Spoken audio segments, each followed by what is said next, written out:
Today, I'm gonna talk about Mercury, a planet in the solar system where planet Earth also lives.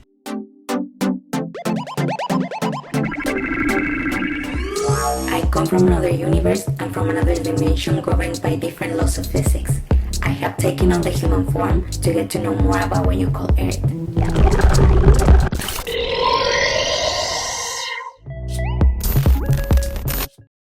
Mercury is the closest planet to the Sun, but it is not the hottest one. The hottest one is Venus.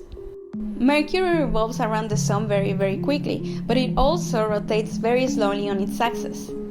So a day in Mercury is actually longer than its year. A year in Mercury is 88 Earth days.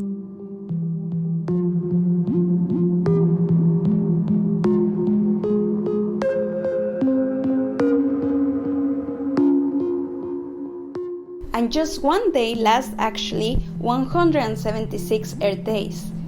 That means that if you could stand on the surface of Mercury, it will take you 176 Earth days for the Sun to rise, set, and rise again to the same place in the sky just once.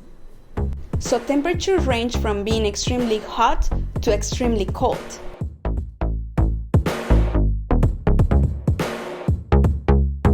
You can fit 18 Mercuries inside of one Earth.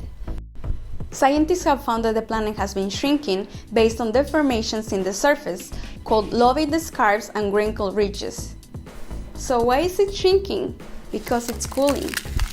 Any planet in the solar system that does not have any source of internal heat renewal is bound to contract.